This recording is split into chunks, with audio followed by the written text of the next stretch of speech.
YouTube kanalıma hoş geldiniz. Eylül ayındayız. Hala salça yapmadıysanız mutlaka benim bu tarifimle salça yapmanızı öneririm. Hem çok fazla salça çıkıyor hem de yapımı çok kolay ve kısa süre içinde salça oluşuyor. Bu nefis, çok lezzetli salçayı nasıl yaptım? Hep beraber bu ürün yapımını görelim.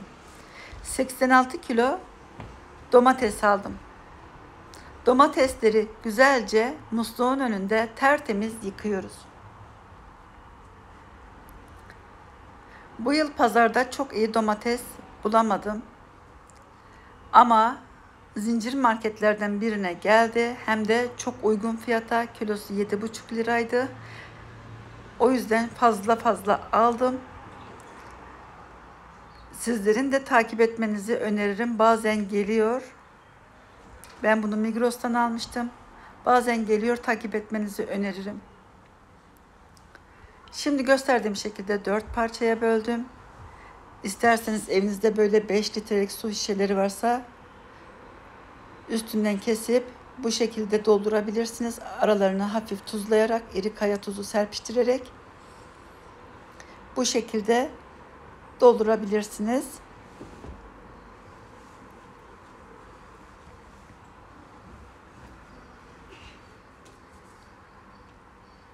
En üstüne de yine bir tatlı kaşığı kadar iri kaya tuzu serpiştirdim. Diğer bidonları da aynı şekilde, aynı yöntemle aralarını tuzlayarak dolduruyorum.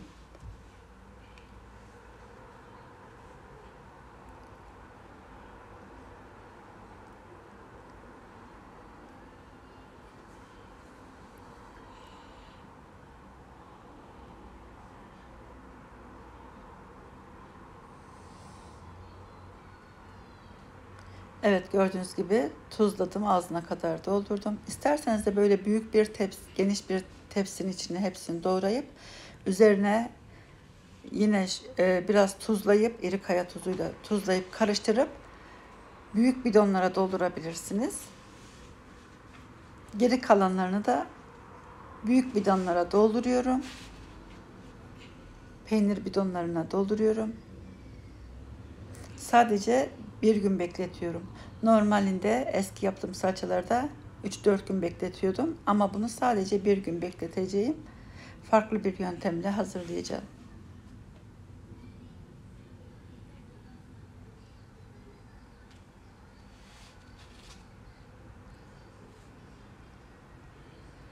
Aralarını yine tuzluyorum ki suyunu bıraksın, çabuk oluşsun. Burada bunu yapmamdaki amaç domateslerin suyunu bırakması.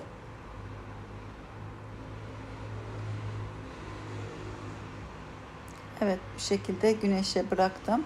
Çabuk suyunu bıraksın diye, çabuk oluşsun diye hepsini de ağzına kadar doldurdum, görüyorsunuz. Bir gece bekletiyorum. Bakınız. Gördüğünüz gibi hacmi küçülmüş. Ertesi gün oldu. Hacmi küçülmüş. Suyunu da bırakmış. Bu işlemlerin hepsini bugün lavaboda, mutfak lavabosunda yapacağım. O yüzden mutfak lavabosunu bugün daha bir detaylı çamaşır sularıyla tertemiz yıkadım. Burada çalışacağım. Bu görmüş olduğunuz duru suyunu döküyoruz.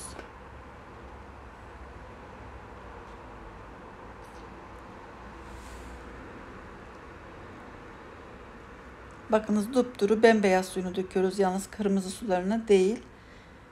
Bu şekilde duru suyunu dökelim. Bidonları da görüyorsunuz. Onların da hacimleri küçülmüş.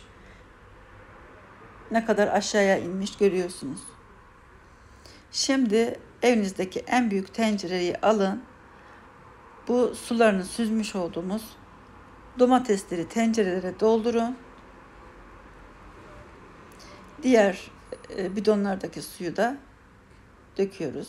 Bakınız, dupduru suyu. Hani bazen diyordunuz işte bekletince üzerinde köpükler oluşuyor. Sağlıklı mı değil mi? Gayet sağlıklı. O yöntem de gayet sağlıklı. Fakat eğer o şekilde yapmak istemiyorsanız bu şekilde de yapabilirsiniz. Çünkü o beyaz köpükler salçaların üzerinde de olabilir. salça yaptığımız ilk aşamada turşuların üzerinde de olabilir, görüyorsunuz. Şimdi ben bunu ocağa aldım. Tencereleri, 2 büyük tencereyi 10 dakika kadar kaynamaya başladıktan sonra 10 dakika kadar bu şekilde kaynatıyorum.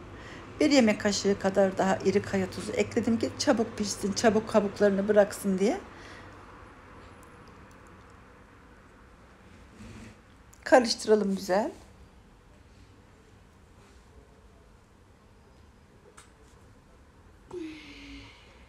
Şimdi bir blenderla böyle blenderı yükseğe kaldırmadan dibinden yalnız kaldırırsanız üzerinize sıçrayabilir, yanarsınız.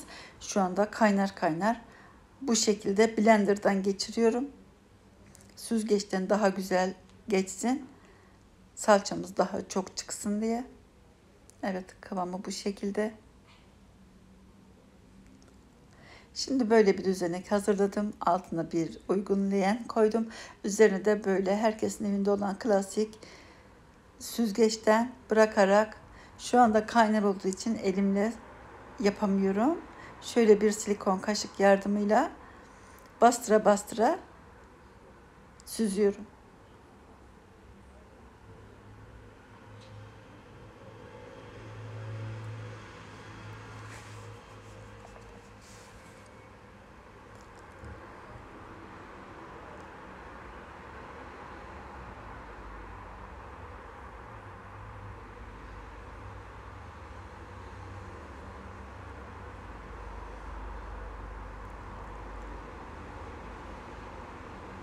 Böyle lavabonun içinde yaparsanız daha güçlü bir şekilde sıkarsınız. Evet, şimdi sıkmış olduğumuz domates sularını geniş geniş böyle tepsilerim var.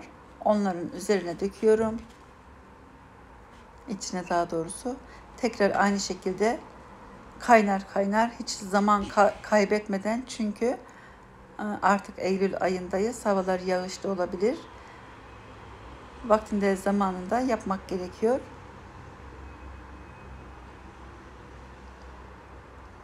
Ama en güzel salça da Eylül ayında oluyor. Çünkü hava rüzgarlı olduğu için daha çabuk kuruyor.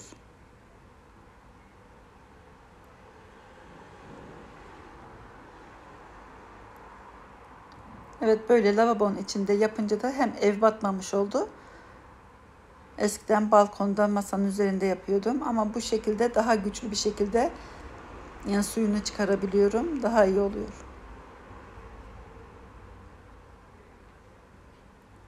Burada da biber salçası var. Onun tarifini verdim.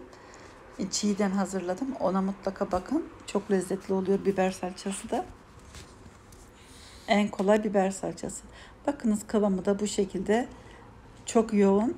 O yüzden daha kısa süre içinde oluşacak. Rengini de görüyorsunuz. Şimdiden harika.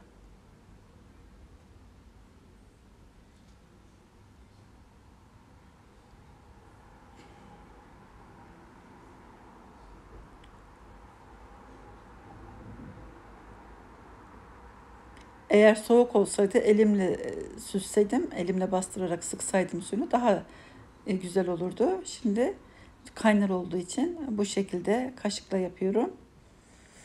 Güneşten ne kadar çok faydalanırsak o kadar iyi.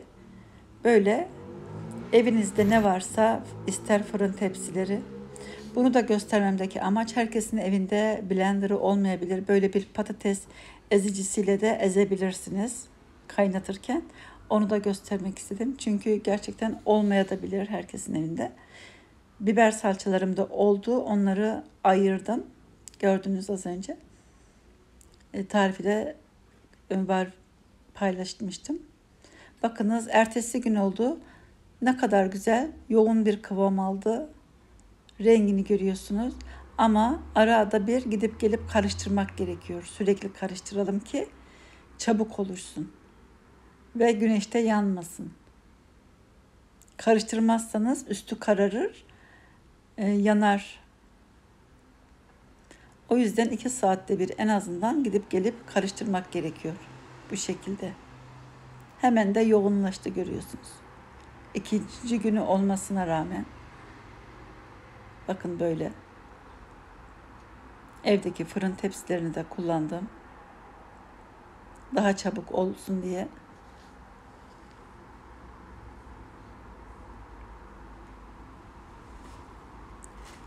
Mutlaka salçanızı kendiniz yapmanızı öneririm. Çünkü daha sağlıklı. Biliyorum marketlerde salça o kadar da pahalı değil. Fakat acaba nasıl yapıyorlar? Yıkıyorlar mı tertemiz? İlaçlarından, çamurlarından arındırıyorlar mı? Temiz domatesle mi yapıyorlar? Çürük domatesle mi yapıyorlar? Tabii bunu biz görmüyoruz. Nasıl olduğunu, ne yedirdiklerini bilmiyoruz bizlere. O yüzden böyle kendimiz yapalım daha güzel. Çünkü salça her yemeğe giriyor. Salça gerçekten çok önemli. Hemen hemen her gün kullandığımız bir ürün. O yüzden temiz olması çok önemli.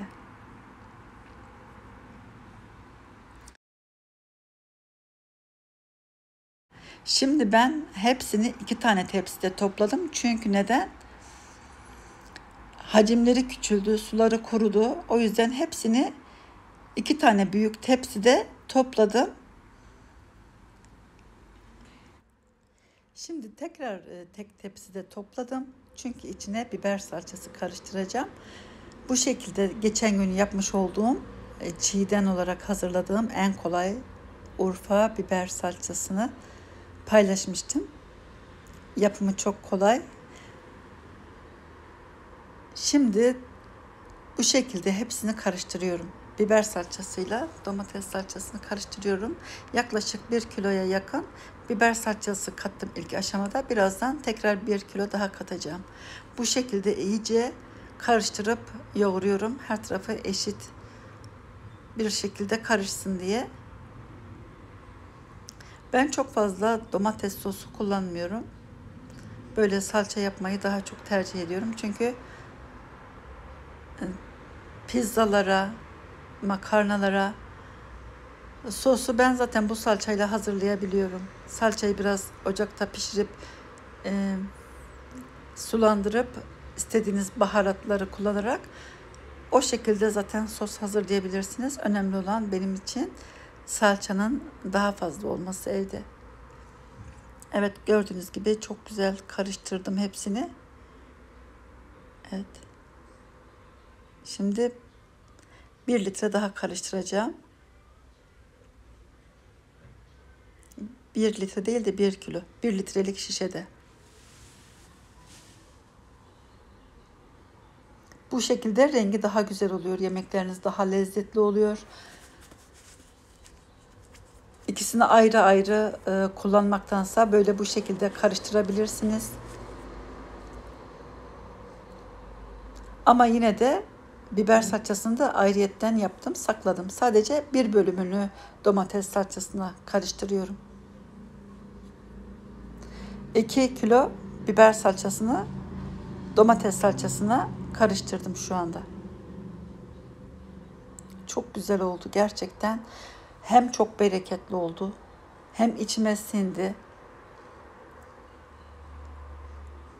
Doğal, katkısız. Daha da kurutacağım ben bunu güneşte. Bu şekilde de saklayabilirsiniz ama ben iyice kurutuyorum güneşte. İçinde hiç su bırakmıyorum. O zaman 3 yılda geçse asla bozulmuyor. Ekşime, köpürme olmaz. Önemli olan güneşte iyice kurutulması. Evet, rengini de görüyorsunuz. Bakın gösterelim şöyle. Kalıp kalıp domates salçası. Şimdi gece olunca ben böyle hepsini bir tepside toplayıp üzerine kapak kapatıyorum. Şimdi sabah oldu, açtım. Görüyorsunuz. Şöyle biraz elimle karıştırıyorum. Bugün yine güneşte bekleteceğim.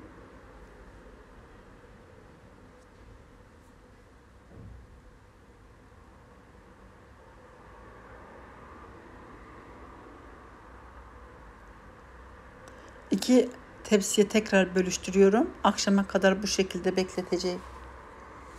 Güneşte. İyice suyunu çeksin, güzelce kızarsın.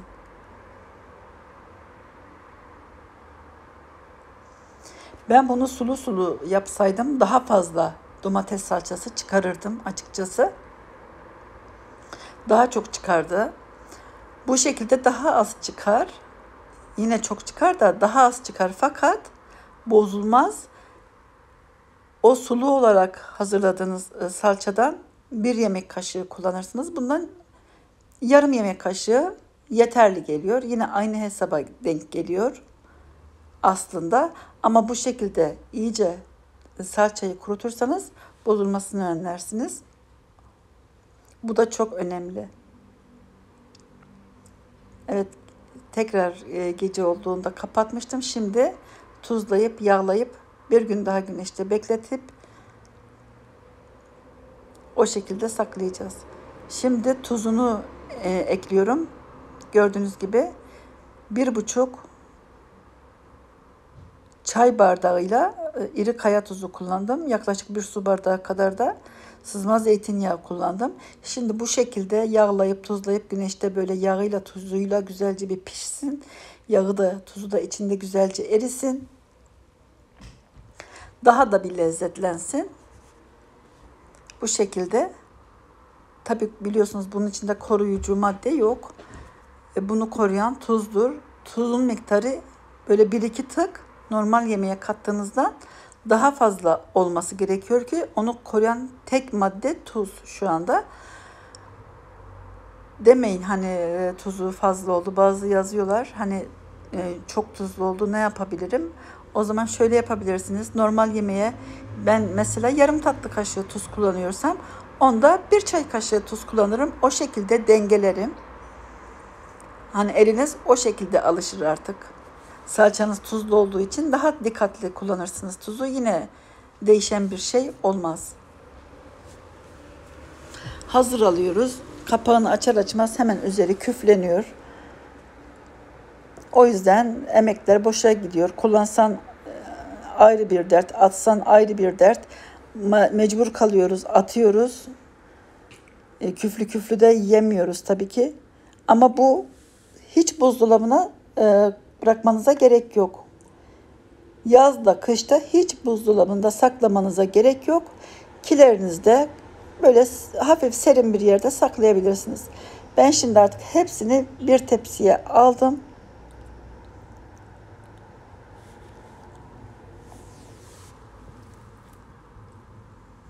Artık tepsilerle işim bitti bugün.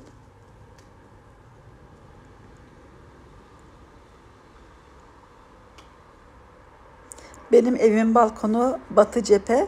Sadece öğleden sonra güneş geliyor. Hani demeyin bizim damımız yok, terasımız yok. Bir apartman katında da sadece akşam güneşi gören bir balkonda da bu salçayı yapabilirsiniz. Bakınız taş gibi çok güzel, çok katı ve çok lezzetli bir salça oldu. Bunun içinde 2 kilosu zaten biliyorsunuz biber salçasıdır. Geri kalanı domates salçası. Bayağı bir bereketli çıktı.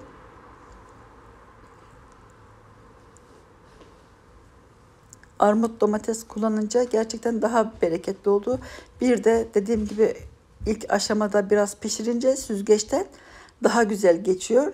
Daha güzel geçince de hani blenderdan geçirince de daha fazla domates salçası çıkıyor. Ben genellikle bu şekilde kavanozları güzel temiz yıkadım, kuruttum. Mutlaka kavanozumuzun da kuru olmasına özen gösterelim. Daha sonra ben içini mutlaka yağlıyorum. İlk aşamada. Daha sonra salçayı içine dolduruyorum. Bugün videomu özellikle uzun tuttum. Güzel, kaliteli bir domates salçası yapmak isteyen sonuna kadar izlesin. Detaylarıyla, püf noktalarıyla daha faydalı olsun istedim. Yine de videoyu hızlandırmışım. Buraya kadar da izlediyseniz ve videomu sizin için faydasının olduğunu düşünüyorsanız lütfen bir beğen tuşuna basıp abone değilseniz de abone olup bildirim zilini açarsanız ben video paylaştığımda size bildirim gelir. Evet, bastıra bastıra dolduralım kavanozlara. Fazlalığını da üzerinden alalım. Çok da fazla doldurmayalım. Çünkü biraz da üzerine yağ dökeceğiz. Zeytinyağı. Evet, burada 5 litrelik kavanoz var. 3 tane de 3 litrelik kavanoz var. Şu anda tutmuş olduğum 2,5 litrelik bir kavanoz. Zaten içinde 2 kilosu biber salçasıydı. O şekilde hesap edin. Kaç kilo çıktığını artık siz görüyorsunuz. Mutlaka benim yöntemimle denemenizi öneririm. İzlediğiniz için de çok teşekkür ediyorum. Dediğim gibi lütfen abone olup destek olmayı unutmayınız. Beğeni atmayı unutmayınız. Taş gibi salça işte bu şekilde yapılır. Çiçekler gibi hazırladım. İçimize sine sine tüketebiliriz artık. İzlediğiniz için çok teşekkür ediyorum. Başka tariflerde, başka videolarda görüşmek üzere. Hoşça kalın. Afiyet olsun.